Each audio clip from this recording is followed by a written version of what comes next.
Vamos ver hoje uma das personagens mais importantes, mais maravilhosas, as que eu mais gosto do Renascimento. Tenho um amor tremendo por essa mulher, que foi Ana Maria Luísa, uma senhora que foi responsável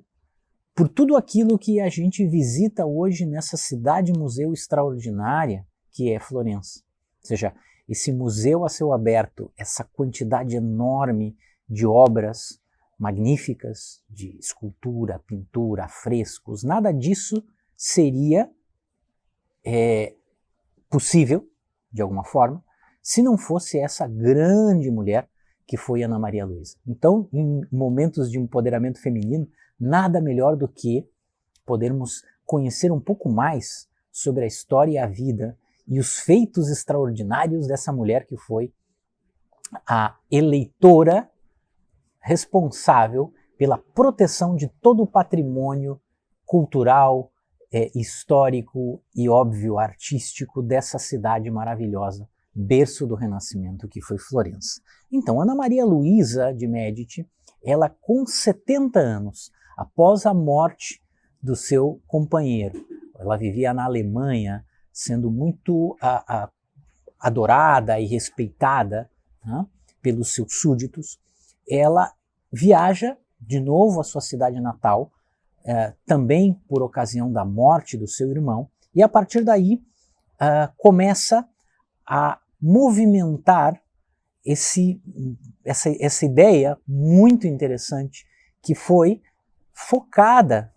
né, segundo a forma visionária que ela tinha já nessa época, e a sua última contribuição, aquilo que ela poderia fazer, né, pelo mundo e pela cidade tão amada que ela tinha em toda a sua história. Vocês sabem que o Renascimento florentino começa a produzir já ali em 1400 obras de arte extraordinárias, né? Ou seja, que vão contando toda a história, não só através da arte, mas através desses feitos que foram uma história de vida, de conhecimento, de experiências humanas, e de transformação que a sociedade faz desde o momento em que inicia o processo de saída da Idade Média, desde os momentos onde a peste negra, né, foi uma tragédia que assola toda a Europa e que na cidade de Florença dizimou mais de metade da população. Então aqui a gente tem uma referência muito importante sobre qual foi o trabalho dessa grande mulher. Então, Ana Maria Luísa, ela faz o quê? Ela consegue, com 70 anos de idade, sair de Düsseldorf, né, atual Alemanha, volta, né, a Florença, sua cidade natal, e em Florença começa um plano muito interessante. Bom, como os Lorena, que foram os austríacos responsáveis por herdar todas as terras, o governo da cidade, e entram ali com toda a sua equipe de trabalho, de gestão, para iniciar um processo onde se trabalhava com tomar posse, né, de todas as propriedades, da estrutura de governo da cidade. Ana Maria Luísa ficou lá no famoso Palácio Pitti, onde ela tinha, né, uma parte do palácio onde ela residia, e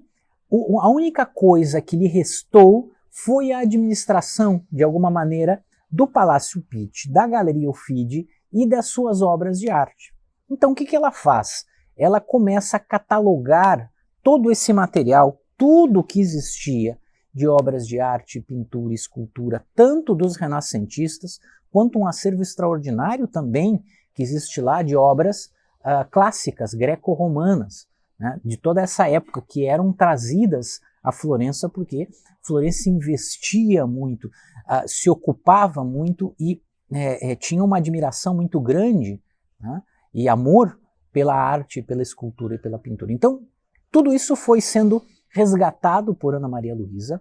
Ela, dos 70 aos 76 anos, olhem pessoal, numa época onde a estimativa de vida era muito pequena, as pessoas viviam muito pouco, né? As pessoas que chegavam aos 60 anos já eram agraciadas, E ela, aos 70, ela move esse projeto magnífico de resgate, onde ela e uma pequena equipe, cadastram todas as obras de arte. E aí entram Michelangelo, Botticelli, Rafael, Tiziano, né, os escultores. Né, então é uma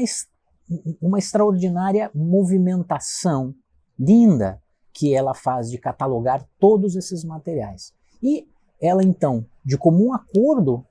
com o novo governo austríaco, então, da cidade, ela negocia de que ela não teria nenhum tipo de oposição, nem ela, nem herdeiros, porque ela mesma não tinha filhos, né? Ela, a princípio, não conseguiu ter filhos com seu marido, mas apesar disso viveu muito bem, né? Tinha um casamento bastante profundo, porque ela também é uma das responsáveis por ser uma grande amante incentivadora da arte, da cultura, da filosofia e da ciência na Alemanha. Então, nessa época, de 1735 a 1742, ou seja, são os 6 últimos anos da vida dela, ela dedica exclusivamente a catalogar, preparar, a fazer o arranjo, né, nos locais de exposição e deixar toda a estrutura dos primeiros e maiores museus que a gente tem hoje no mundo à disposição de todas as pessoas visitantes. Inclusive, ela coloca no seu testamento, né, que ela deixa a todos os forasteiros, olha que coisa interessante, né? A todas as pessoas que de alguma maneira forem visitar essa maravilhosa cidade, aquilo que é um patrimônio não só da cidade, mas de toda a humanidade. Que todas as pessoas possam saber a força, a maravilha, né, daquilo que foi construído com sangue, suor, lágrimas, muito esforço e muita inspiração por todos os grandes gênios do Renascimento. E que, de alguma maneira, comprovam o quanto essa nova forma de pensar, que é o humanismo renascentista, contagia as pessoas de uma maneira tão profunda, tão interessante, que vai ao natural, no fluxo da vida, gerando essas maravilhosas obras de arte, de ciência, esculturas, pinturas, murais, arquitetura extraordinária também, que foi sendo gerada nessa experiência do berço do Renascimento, que foi Florença. E aí ela, com seus 76 anos, morre, dedicando os seus 6 últimos anos a essa obra magnífica, que foi a obra da sua vida, e com isso todos nós hoje podemos chegar lá, contemplar ao vivo e aproveitar não só a apreciação de obras de arte, mas também toda a inspiração que essas obras, com sua história, né, ali está impresso a história, a inspiração, a vida, a experiência de vida de grandes seres humanos que passaram desse período medieval e despertaram a humanidade novamente a um período esperançoso, otimista e positivo que precisamos muito hoje. Grande mulher, em épocas de empoderamento feminino, e eu apoio muito isso porque eu sou apaixonado, né, pelas grandes mulheres que movimentam a história, o mundo, a ciência, a arte, os negócios, eu dedico, né, esse pequeno vídeo em homenagem a essa grande mulher, muito pouco conhecida na história, e é uma das figuras que a gente visita, que a gente contempla lá e que a gente contextualiza quando fazemos a nossa experiência imersiva na cultura do Renascimento em Florença.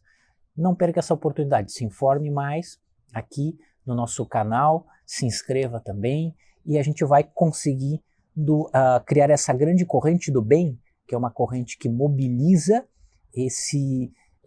essa parte da história do ser humano que deve inspirar o nosso presente e o nosso futuro, sim, para que o mundo seja um pouco melhor. Ana Maria Luísa de Médici, grande figura. Obrigado, grande senhora, inspiradora dessa maravilhosa cidade, museu, que tem tanto de cultura e tanto a nos ensinar com a sua grande inspiração de arte e de filosofia e de conhecimento ao mundo.